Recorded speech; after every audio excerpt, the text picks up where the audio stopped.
सत्ता सुखी हुंतु सब्बे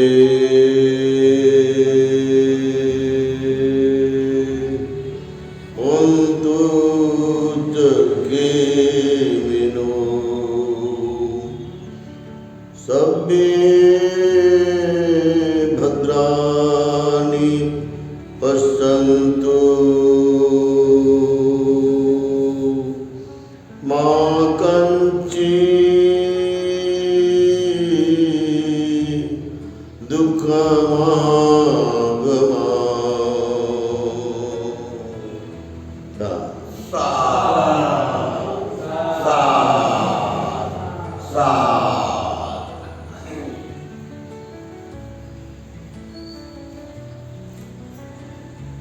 बोधिसत्व हा शील पालन करत असताना त्यांच्या शीलाचा जो वेगवेगळा प्रभाव आहे तो लाटासारखा असा संपूर्ण दिशा काबीज करत असतो। त्या शीलामध्ये मैत्री अपार असते, त्या शीलामध्ये दान अपार असते, त्या शीलामध्ये सात्विकपणा, संयम आणि इंद्रिय परिशुद्धी अपार असते, त्या शीलामध्ये सत्य आणि परिपूर्ण आचरणाचा मध्ये भाग म्हणजे परिपूर्ण परिशुद्धी विशुद्धी ही अपार असते। आणि त्या परिशीलामध्ये जागृती आणि सजगता व सतर्कता ही परिपूर्ण भरलेली असते। म्हणून बोधिसत्वाचं कोणतंही पारमितेचं पालन हे त्यांना ऐतिहासिक रूप देत असते। केवळ ऐतिहासिकच नाही तर व्यावहारिक सुद्धा त्याला पूर्णपणे जोड असते। केवळ व्यावहारिकच नाही तर त्याला पारमार्थिक सुद्धा रूप त्याला देत असतात। बोधिसत्व असं अखंड कालानुकाल गेले तरी बोधिसत्वाचं काम संपत नाही। एकदा बोधिसत्व हा उर्विला वनामध्ये बुद्धत्व प्राप्त केल्यानंतर सम्यक संबुद्ध झाल्यानंतर 7 दिवसाचं ध्यान करू लागले। 7 आठवड्याचं त्यांचं ध्यान बुद्ध झाल्यानंतर तर सुरू होतं। प्रत्येक आठवड्यामध्ये 7 दिवस ते एका झाडाखाली बसले। उर्विला वन त्या काळात फार भयावह होतं। प्रचंड त्यामध्ये तिथे वेगवेगळे प्राणी होते। त्यामध्ये 2 प्राणी भगवंताच्या शिलाच्या प्रभावामुळे लवचुंबकासारखे असे खेचून आले एकदम। एक होता माकड, ज्याने महूळ झाडून आणलं आणि त्याने गरा आणला तो फांदीचा आणि तो भगवंताच्या समोर उभा राहून त्यांना भगवंताला हे मदाचा हा गरा देऊ लागला। आणि हत्ती आला जंगलातून। जंगली हत्ती कशी राहतात, किती क्रूर आणि किती भयानक प्रभावशाली असतात आणि मोठे आक्रमक असतात। परंतु तो हत्ती त्याने कंद आणला, खाण्याचा कंद, आणि तो कंद त्याने भगवंताला दान दिला। त्याने म्हणजे बोधिसत्वाला केवळ मनुष्य प्राणीच सहयोग करत नसतात, सेवा करत नसतात, तर बोधिसत्वाला हे जेवढे प्राणी आहे ज्याला बोलता येत नाही ते सुद्धा प्राणी त्यांच्या सेवेमध्ये दखल घेतात की यांना अन्न कोण देणार आहे। आणि म्हणून कंद आणि हे मध याचं अन्न त्यांना 7 दिवस या 2 प्राण्यांनी पुरवलेला दिसते आपल्याला। तसेच बोधिसत्व बाबासाहेब आंबेडकर यांना केवळ आपलाच महार समाज साथ देत नव्हता, तर जेवढे बुद्धिवादी ब्राह्मण भारतातले होते ते बाबासाहेबांसोबत होते, त्यांना संपूर्ण सहकार्य करणारे.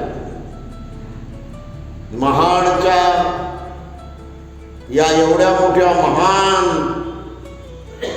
अशा शहरातील सर्वात विद्वान ब्राह्मण म्हणून तिथे बाबासाहेबांसोबत तेथील संपूर्ण ब्राह्मण होते ते, आणि त्यांची बाबासाहेबाला प्रत्येक कामामध्ये मदत होती. हॉल बुक करणं, 3 दिवसाचे पूर्णपणे ब्रेन वॉश करण्याचे तिथे कार्यक्रम राबवणं. 25 डिसेंबर 1927चा मनुस्मृती दहनाचा कार्यक्रम करणं, त्यासाठी जमीन खरेदी करणं, त्या जमिनीला पैसा देणं, मध्यस्थी सारे ब्राह्मण बाबासाहेबांच्या या ऐतिहासिक कामामध्ये ते अखंडपणे संघर्षमय राहायचे, धडपडत राहायचे. बॅरिस्टर गाडगीळ हे बाबासाहेबांसोबत होते. अनंत चित्रे साहेब हे सर्वात विद्वान असा माणूस, ज्यांना 3 वेद पूर्णपणे अभ्यास पूर्ण होते, ते 22 विद्या ते बोलत होते. आणि अशा प्रकारे विद्वान, हुशार, ज्ञानी, चाणाक्ष आणि पारंगत असलेले ब्राह्मण धर्माचे सारे ब्राह्मण, बडोद्याचे ब्राह्मण,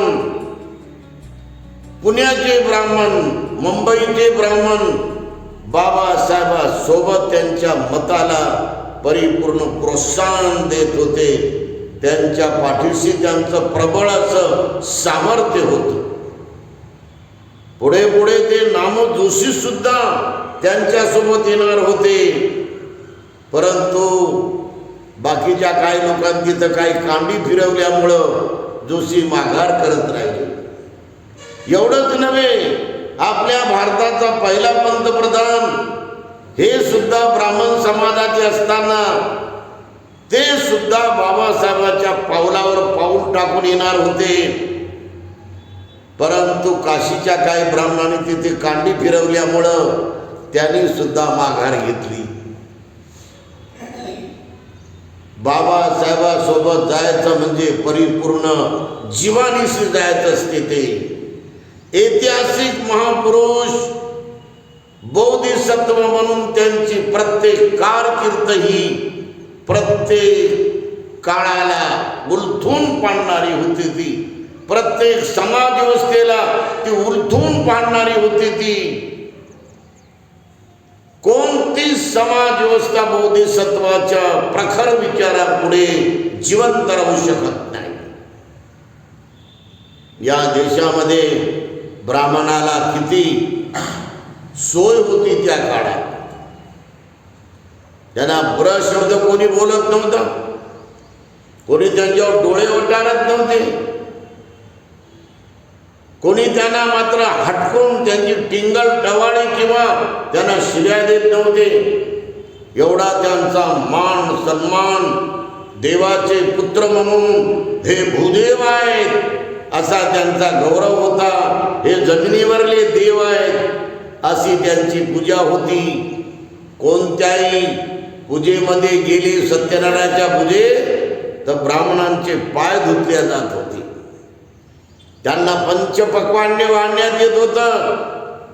आणि त्या काळात बैलबंड्या असल्यामुळे 2-2 बैलबंड्या त्यांना दक्षिणा म्हणून ज्वारी, गहू, तुरी, मूग, चवळी, मसूर, हरभरा आणि शेंगदाण्याचे 2-2, 3-3 पोते, फल्ली, शेंगदाण्याची फल्ली, अशा प्रकारे त्यांना दक्षिणा देऊन त्याच्यावर पुन्हा ₹1.25 त्यांना देण्यात येत होतं. किती सोय होती. ब्राह्मणाशिवाय देवीच्या आणि देवाच्या मंदिरात कोणी पाऊल ठेवू शकत नव्हतं. कोण्या कुंभ्याला सुद्धा पाऊल ठेवण्याचा हक्क नव्हता. कोण्या तेल्याला, मातंगाला, महाराला किंवा मारवाड्याला किंवा कोणत्याही जातीला देवळामध्ये प्रवेश करता येत नव्हता. एकदम पायरीच्या खाली सर्वांना शूद्र बनवून त्यांनी दुरूनच हात जोडायचे, देवाची प्रार्थना करायची, देवाला अभिषेक करायचा. फार लांबून अशी कट्टर ब्राह्मणी समाजाची समाज व्यवस्था आणि पूजा व्यवस्था बोधिसत्व उलथून टाकत असतो. आज काय अवस्था आहे ब्राह्मण समाजाची. जुते शिवू लागले, जुते, आणि जुते विकू लागले. एवढं जमे संडास भरू लागले, ते संडास साफ करू लागले. आज किती अवस्था बेकार झालेली आहे. ज्याला उच्च दर्जा होता त्याचा दर्जा खाली डाऊन झालेला आहे. हे 4 वर्णामध्ये सर्वात उच्च वर्णाचे होते ते ब्राह्मण वर्ण. सर्वात उच्च, पवित्र, श्रेष्ठ, महान, गुणवान, पारंगत, तज्ञ, कोविद आणि महान असे देवाचे, ब्रह्मदेवाच्या मुखातून जन्मलेले पुत्र म्हणून भूदेव अशी ज्यांची वाखाणणी होती, गौरव होता, आज तो वर्ण पूर्ण धुळीला मिळालेला आहे. अशी बोधिसत्व हा साऱ्या मानव समाजामध्ये ब्राह्मण, क्षत्रिय, वैश्य आणि शूद्र यांना समसमान अधिकार देण्यामध्ये आपली लढवय्य महान क्रांती तो पुढे नेत असतो. ही क्रांती मोठी जोमानं नेलेली आहे. ही साधी सुधी क्रांती नव्हती. कित्येक वेळा त्यांना लाल रक्ताचे पत्र पाठवण्यात येत होते. रायगडावर जेव्हा बाबासाहेब विश्रांतीला गेले होते त्याच्या अगोदर सारसबाग मध्ये बाबासाहेबांनी प्रचंड जनसमुदायासमोर, सारसबाग हा बाले किल्ला आहे ब्राह्मणांचा, त्याने तिथे ते लिंगपिंड त्यानंतर अगदी गुरुदेव दत्त म्हणजे दत्तात्रेय, आणि त्यानंतर अशा 3 विषयावरती बाबासाहेबांचं भाषण भारतीय समाजाला पवित्र करण्यासाठी, भारतीय समाजाला बुद्धिवादी करण्यासाठी, भारतीय समाज व्यवस्थेला डोळस आणि प्रज्ञावान करण्यासाठी, कोणाला दुखवायचं म्हणून नाही, कोणाला पूर्ण टोचायचं म्हणून नाही, तर जे लोक अज्ञानामध्ये पिढ्यानपिढ्या हजारो लाखो वर्षापासून खितपत आहेत, त्या अज्ञान, अंधश्रद्धा, मिथ्या दृष्टीतून बाहेर काढण्यासाठी बाबासाहेबांनी ती परिषद बोलवली होती. आणि एवढी प्रखर झाली परिषद की ते म्हणतातही, हे लिंगपिंडाची पूजा करायला तुम्ही तिकडं चालले, अरे तुम्हाला माहित आहे का ते लिंगपिंड काय आहे? असं 2.5-3 लाख लोकांमध्ये बोलतात बाबासाहेब. बोधिसत्व हा शिलानं भरल्यामुळे त्यांना कोणतंच भय नसते. शील पारमिता पालन करून माणसाला निर्भय बनवते. शील पारमिता जो पालन करतो त्याच्या मनात काय धाकधूक भीती भय काही नसते. उजळ माथ्यानं तो कोणत्याही दिशेला जातो, कोणत्याही सभेला जातो, कोणत्याही परिषदेमध्ये उजळ माथ्यानं फिरतो. तो हे शिलाची उपलब्धी आहे, हे शिलाचे फळ आहे. जे शिलवान नसतो तो कचरतो, जाऊ की नको त्या परिषदेत जाऊ की नको, घाबरतो. तो 4 चौघात फिरायला घाबरतो. बोधिसत्व हा शिलाच्या बळानं परिपूर्ण पारमिता पूर्ण करून अत्यंत बलवान झालेला असतो. अनंत बल त्यांच्यामध्ये जागलेली असतात. केवळ शिलच नाही जागत, तर त्याला जोडून विवेकशीलता, ज्ञान आणि चौकसपणा व बुद्धिवाद हे सुद्धा गुण त्यांचे आणि उच्च कोटीपर्यंत पोहोचलेले असतात. आणि म्हणून भारताच्या वेगवेगळ्या प्रांतामध्ये ब्राह्मण समाजानं बाबासाहेबाला प्रचंड साथ देऊन या चातुर्वर्ण परंपरेनं उलथून टाकण्यासाठी जीवाचं रान केलेलं आहे. केवळ लढ्यातच उभे राहिले नाही ते, केवळ संघर्षच करत राहिले नाही ते, तर त्यांनी कोर्ट कचेऱ्यापर्यंत, हायकोर्टापर्यंत बाबासाहेबाला कागदपत्राची मदत केली, पुराव्याची मदत केली, पूर्ण विटनेस ज्याला आपण म्हणतो आय विटनेसची मदत केली आणि पैशाची सुद्धा मदत केलेली आहे.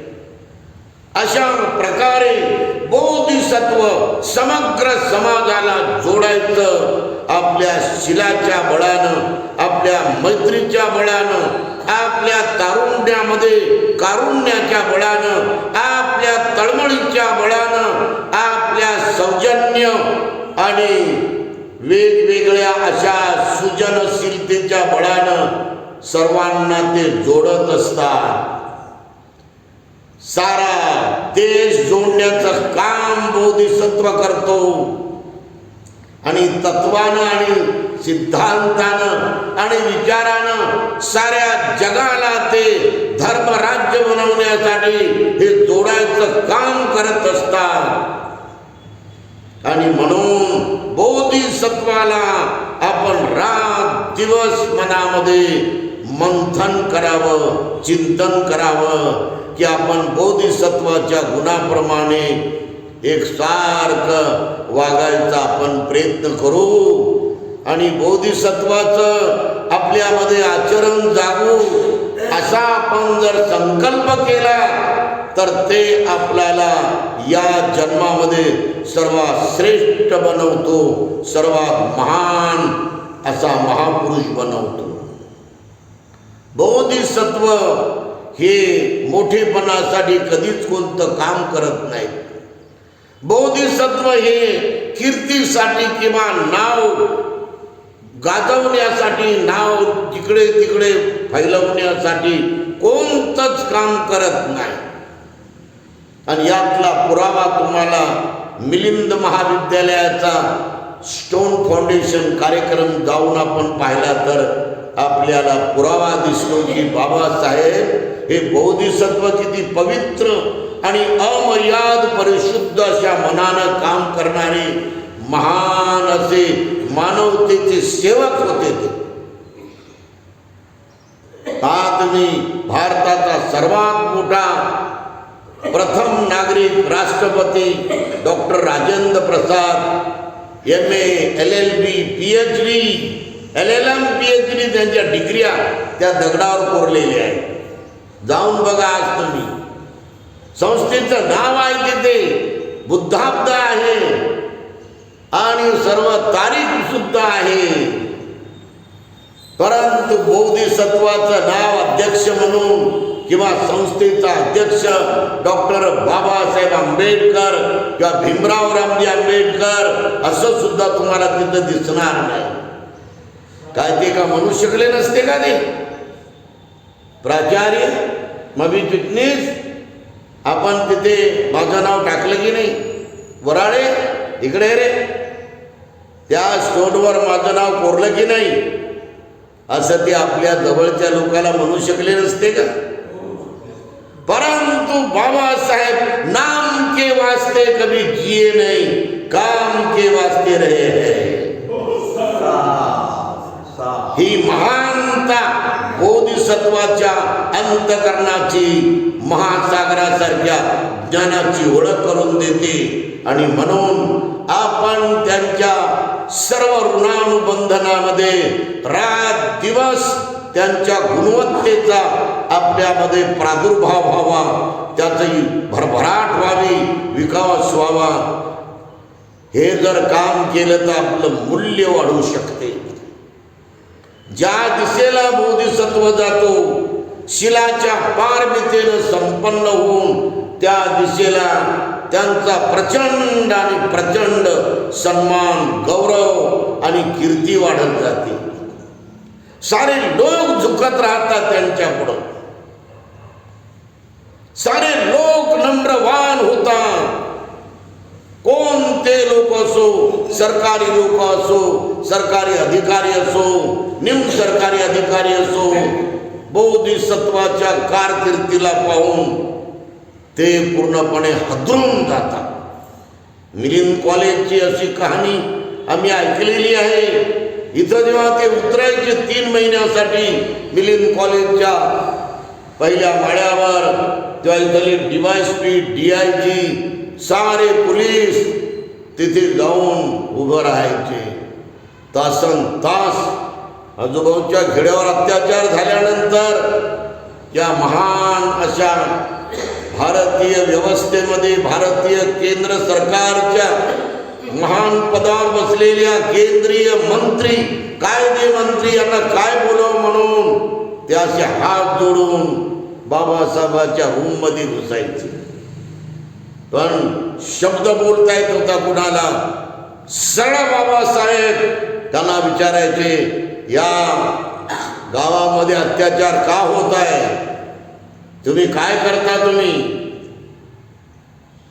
आणि हा जो प्रभाव आहे, हा जो दरारा आहे, बोधिसत्वाच्या अनंत परिपक्व आणि अमर्याद विषयानं भरलेल्या ज्ञानाचा असतो तो. आणि त्याला जोड असते शिलाची. शिलाचा सुगंध सर्वात मोठा असतो तो. म्हणून आपण सर्वजण शिलाला जपलं पाहिजे. जसं आपण धनाला जपतो, जसं आपण सोन्याला जपतो, जसं आपण एकुलत्या एक मुलाला जपतो, जसं आपण अनेक प्रिय लोकाला जपतो, त्याप्रमाणे आपण शिलाला खूप सांभाळलं पाहिजे, सुरक्षित ठेवलं पाहिजे.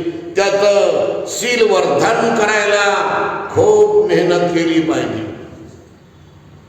शिलाच्या पायामुळं मनाची एकाग्रता वेगवेगळ्या रूपामध्ये वाढत जाते. म्हणून अमेरिकेला ते 18 घंटे बसून पुस्तकामध्ये त्यांचं डोकं एकाग्र होत होतं. त्यांचे पाय दुखत नव्हते, त्यांना जांभई येत नव्हती, त्यांना कंटाळा येत नव्हता, त्यांना डुलकी येत नव्हती, त्यांना झोप येत नव्हती, त्यांचं अंग दुखत नव्हतं. 18 घंटे. आपण 2 घंटे काय केलं तर म्हणतो भयंकर थकलो, काय लय त्रास झाला. 2 तासात बोधिसत्व हा अखंडपणे उद्योगशील आणि उत्साहशील असतो. हे त्यांच्या शिलामध्ये असलेले गुण आहेत. दीर्घ उत्साह आणि दीर्घ उद्योगशीलता त्यांच्या अंगाचं रूप असते. ते त्यांच्या व्यक्तिमत्वाचं समग्र पूर्णपणे महान असं हे त्यांचं स्वरूप बनलेलं असते ते. आणि म्हणून बाबासाहेब आंबेडकर बोधिसत्व असल्यानंतर त्याला वाटलं आपण उस्मानिया विद्यापीठामध्ये जाऊन तिथे PhD करावं. म्हणून भारताच्या दुसऱ्या कोणत्या विद्यापीठामध्ये गेले नाही. इकडे ज्यांचं शासन होतं मुसलमान समाजाचं, ते उस्मानिया विद्यापीठात बाबासाहेबांनी 1 PhD पूर्ण केलेली आहे. अशा प्रकारे प्रत्येक ठिकाणी बोधिसत्वाची त्यांच्या अनंत गुणानं भरलेल्या प्रभावशाली व्यक्तिमत्वाची छाप ही पडत पडत सारा समाज त्यांच्या विद्वत्तेकडे, त्यांच्या ज्ञानाकडे, त्यांच्या या महान पावित्र्याकडे खेचल्या जात होता आणि त्यांचा गौरव केला जात होता. म्हणून शासनामध्ये बरेच मुसलमान बाबासाहेबांसोबत त्यांना साथ देत राहिलेले आहे. हे त्यांच्या शिलाच्या आचरणाचा प्रभाव आहे. कारण बाकी सारे नेते वेगवेगळ्या व्यसनामध्ये पडले होते, वेगवेगळ्या आदतीमध्ये पडले होते, वेगवेगळ्या छंदामध्ये पडले होते. कुणाला कोणता छंद, कुणाला कोणता छंद, कुणाला कोणती आदत, कुणाला कोणती सवय. पण बाबासाहेब आंबेडकरांच्या शुद्ध चारित्र्याला ना छंदाचा डाग लागला, ना सवयीचा डाग लागला, ना आदतीचा डाग लागला, ना व्यसनाचा डाग लागला. सर्वात धप्पा हा प्रत्येक नेत्याला लागतो तो म्हणजे बाईचा. यांच्याकडे 2-2, 3-3 बाया येतात. परंतु या महान बोधिसत्वाच्या शील पारमितेच्या प्रखर तेजामुळं बाबासाहेबांच्या जवळ कोणी जाणं ही साधी बात नव्हती. हे तर वाघाची पूर्णपणे महान अशी शक्ती होती.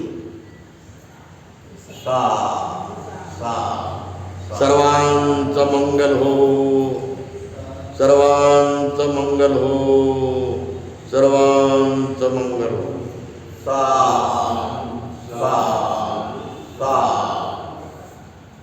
आयु आरोग्य संपत्ती सग संपत्ती में वंच ततो निप्पान संपत्ति इमिनाते समे जतो.